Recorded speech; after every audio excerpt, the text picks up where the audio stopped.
তো সম্মানিত দিবেশ, আশা রাখছি অনেক অনেক ভালো আছেন। তো এই ধরনের জায়গা মাপের ক্ষেত্রে আমাদের দুইটা বিষয় ফলো করতে হবে। আমাদের দৈর্ঘ্য এবং প্রস্থ বের করে নিতে হবে। যদি আমরা দৈর্ঘ্য যদি ধরি 120 এবং প্রস্থ ধরতে হবে 52। তো দৈর্ঘ্য প্রস্থ দেখতে পাচ্ছেন এক পাশে আছে 120, এক পাশে 124 এবং এক পাশে প্রস্থ আছে 52, এক পাশে 48। তো আমাদের সেক্ষেত্রে করতে হবে, আমাদের ক্ষেত্রফল বের করতে হবে। আমাদের দৈর্ঘ্য যোগ করতে হবে, প্রস্থ যোগ করতে হবে। তো আমরা যোগ করে নিই। তো আমরা যদি দৈর্ঘ্য যোগ করি তাহলে হবে 244 এবং প্রস্থ যোগ করি তাহলে হবে আপনার 100। তো এখানে দেখতে পাচ্ছেন প্রস্থ হচ্ছে 100 এবং দৈর্ঘ্য হচ্ছে 244। তো এটাকে 2 দ্বারা ভাগ করতে হবে। 100কে আমাদের 100কে 2 দ্বারা ভাগ করতে হবে। 100কে 2 দ্বারা ভাগ করলে হবে 50।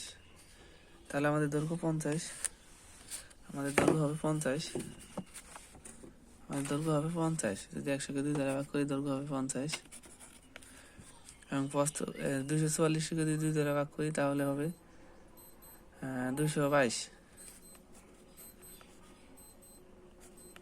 222, তো 122, সরি 122 এবং দৈর্ঘ্য হয়েছে 50। তো এটাকে আমাদের করতে হবে গুণ, দৈর্ঘ্য এবং প্রস্থ গুণ করতে হবে।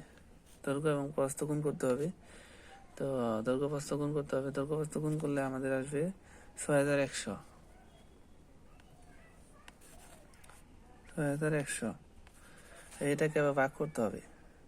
এটাই হলো জমি মাপার মূল টেকনিক। এটা ভাগ করতে হবে 435 দ্বারা।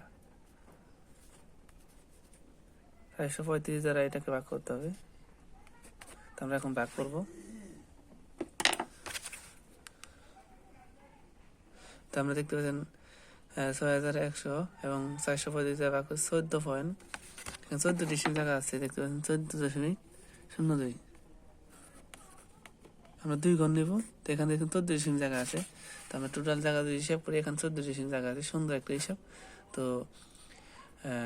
আপনারা যেটা করবেন, দৈর্ঘ্য এবং দৈর্ঘ্য যোগ করবেন, তো ক্ষেত্রফল 2 দ্বারা ভাগ করবেন, প্রস্থ এবং প্রস্থ যোগ করবেন, 2 দ্বারা ভাগ করবেন। 50 আছে, এখানে আছে 124।